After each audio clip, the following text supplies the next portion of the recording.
भाग 19। वयसः परिणामे अपि यह खलः खलक एव सः सुपक्वमापि माधुर्यम नोपयातीन्द्रवारुणम। उद्देश्य रहित दीर्घकालिक जीवन की अपेक्षा चाणक्य शुभ कर्मों से युक्त अल्पकालिक जीवन को अधिक श्रेष्ठ मानते हैं।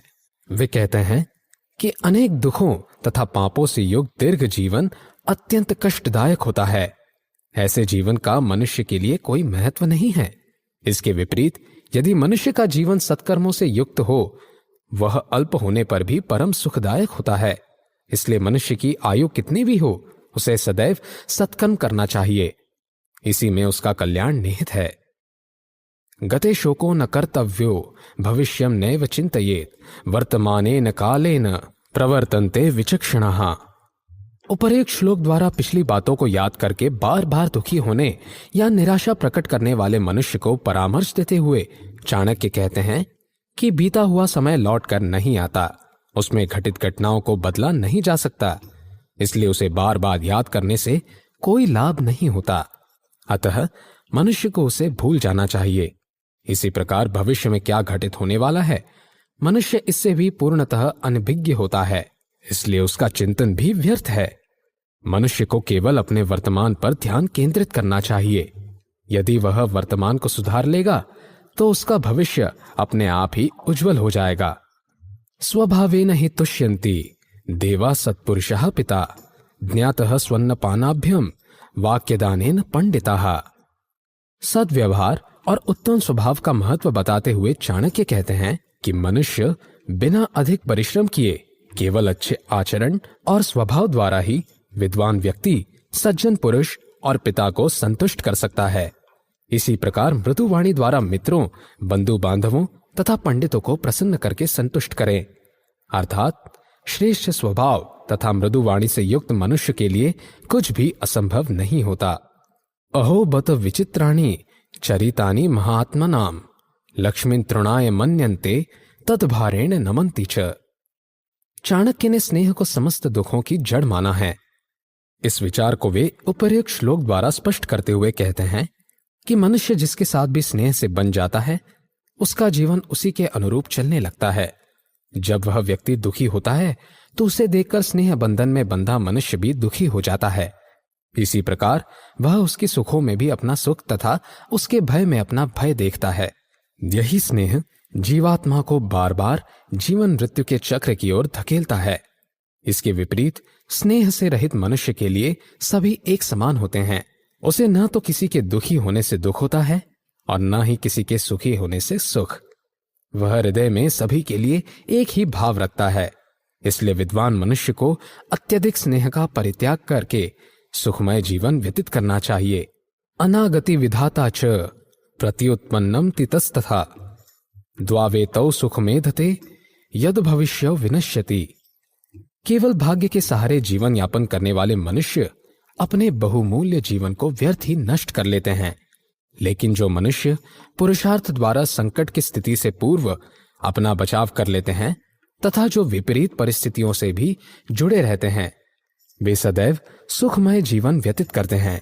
चाणक्य का मानना है कि यद्यपि भाग्य को बदला नहीं जा सकता, मनुष्य जो लिखवा कर आया है वह उसे भोगना ही होगा, लेकिन पुरुषार्थ एवं कर्म द्वारा प्रतिकूल भाग्य को भी अनुकूल बनाया जा सकता है।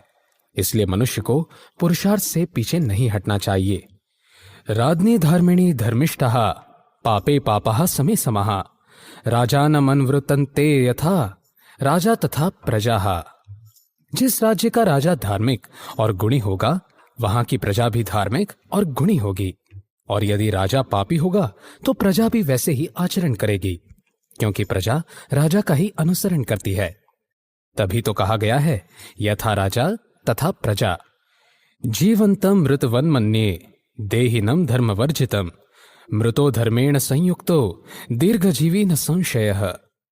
चूंकि अधर्मी व्यक्ति सदैव पाप, व्याभिचार और बुरे कर्मों को बढ़ावा देता है, समाज को उससे लाभ की अपेक्षा हानि ही होती है। इसलिए चाणक्य की दृष्टि में अधर्मी मनुष्य जीवित होते हुए भी मृतक के समान है। इसके विपरीत जीवन भर शुभ एवं सत्कर्म करने वाले मनुष्य मृत्यु के उपरांत भी स्मरणीय होते हैं उसका यश और कीर्ति मृत्यु के बाद भी उसे जीवित रखती है। इसलिए मनुष्य को सत्कर्मों द्वारा मान सम्मान एवं यश प्राप्त करना चाहिए, जिससे मृत्यु के बाद भी लोग उसे याद करके जीवित रखें। धर्मार्थ काम मोक्षाणाम यस्यैको अपि न विद्यते अजागलस्तनस्यैव तस्य जन्म निरर्थकम। धार्मिक ग्रंथों में धर्म, अर्थ, काम और मोक्ष ये 4 पुरुषार्थ कहे गए हैं। इनमें से अर्थ एवं काम लोक के तथा धर्म एवं मोक्ष परलोक के पुरुषार्थ कहे गए हैं। इन चारों पुरुषार्थ में मनुष्य जीवन की सार्थकता निहित है। बिना पुरुषार्थ के जीवन व्यर्थ है। इसलिए मनुष्य को कम से कम किसी एक पुरुषार्थ के लिए अवश्य प्रयत्नशील रहना चाहिए। दह्यमानाः सुतीव्रेण नीचाः परो यशोग्निना अशक्तास्तत्पदम गंतुम ततो निंदा प्रकुर्वते। दुष्ट एवं दुर्जन व्यक्ति की सोच एवं व्यवहार का वर्णन करते हुए चाणक्य कहते हैं कि दूसरों की उन्नति को देखकर ईर्ष्या करना दुर्जन व्यक्ति का जन्मजात स्वभाव होता है। ऐसी स्थिति में वह स्वयं भी उन्नति के लिए प्रयत्नशील होकर दूसरों को नीचा दिखाने का प्रयास करता है, लेकिन असफल होने पर वे परनिंदा द्वारा स्वयं को बड़ा और दूसरों को छोटा दिखाने में अपना बड़प्पन समझते हैं। इसी प्रकार वे निरंतर योग्य व्यक्ति को भी अयोग्य सिद्ध करने का प्रयास करते रहते हैं। ऐसी भावना से युक्त व्यक्ति ही दुर्जन होता है। बंधाय विषयासक्तम मुक्तै निर्विषयम मनः मन एव मनुष्याणाम कारणम बंध मोक्षयोः। उपर्युक्त श्लोक द्वारा चाणक्य ने मन को समस्त बंधनों एवं दुखों का कारण माना है। वे कहते हैं कि मोक्ष प्राप्ति के लिए ही ईश्वर जीवात्मा को मनुष्य जीवन प्रदान करता है, लेकिन काम, क्रोध, लोभ, मद, मोह आदि विकारों में लिप्त होकर मनुष्य अपने वास्तविक लक्ष्य की ओर से भटक जाता है। इसका एकमात्र कारण मन है। मन ही मनुष्य को विषय वासनाओं की ओर धकेलकर उसे पाप कर्म की ओर अग्रसर करता है। मन के वशीभूत हुआ मनुष्य जीवन मृत्यु के चक्र से कभी मुक्त नहीं हो सकता। इसलिए मनुष्य को चाहिए कि वो मन को समस्त विकारों से रहित करके अपने वश में करे, तभी परलोक में उसका कल्याण संभव है। देहाभिमाने गलिते विज्ञाते परमात्मिनी यत्र यत्र मनोयति तत्र तत्र समाधेयः। मनुष्य देह नाशवान है, इसलिए देह का अभिमान नहीं करना चाहिए। जो मनुष्य अहंकार रहित होकर मन में ईश्वर भक्ति की लौ प्रज्वलित कर लेता है, उसका मन जहां कहीं जाता है वहीं वह समाधि की स्थिति में आ जाता है। जिस मनुष्य को शरीर और आत्मा से संबंधित वास्तविक ज्ञान प्राप्त हो जाता है, वह किसी भी स्थिति में समाधि की अवस्था प्राप्त कर लेता है। इप्सितम मनसः सर्वम कस्य संपद्यते सुखम दैवायत्यम यतः सर्वम तस्मात् संतोषम आश्रयेत। सभी प्रकार की इच्छाओं, सुखों की कामनाओं का परित्याग कर दें। सब कुछ ईश्वर के हाथ में है। वह निर्णय करता है किसे क्या देना है, किससे क्या लेना है। इसलिए सभी को जो है उसमें संतोष करना सीखना चाहिए। कर्मा यत्यम फलम पुंसाम बुद्धि कर्मानुसारिणी तथापि सुधयश्चार्याः सुविचारैव कुर्वते। मनुष्य अनेक कामनाएं करता है, उनमें कुछ पूर्ण होती हैं और कुछ अपूर्ण ही रह जाती हैं। इच्छाओं का पूर्ण होना या ना होना मनुष्य के भाग्य और कर्मों पर ही निर्भर करता है। मनुष्य जो कर्म करता है उसका भाग्य उसी के अनुरूप उसे फल प्रदान करता है। यदि बुरे कर्मों के फल स्वरूप मनुष्य सुखों की कामना करता है तो उसकी इच्छा कभी पूर्ण नहीं हो सकती। इसलिए अच्छे फल की प्राप्ति हेतु मनुष्य को सत्कर्म करने चाहिए। यथा धेनु सहस्रेषु वत्सो गच्छति मातरम तथा यच्च कृतं कर्म कर्तारमनुगच्छति। सृष्टि का विधान है कि मनुष्य जैसा कर्म करेगा उसे वैसा ही फल भोगना पड़ता है।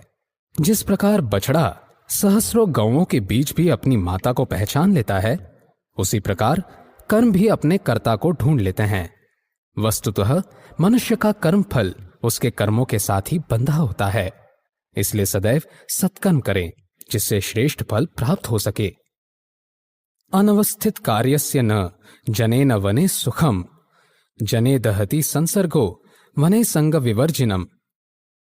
जो मनुष्य उद्देश्य रहित होकर जीवन व्यतीत कर रहे हैं, उन्हें न तो घर में शांति मिल सकती है और न ही वन में।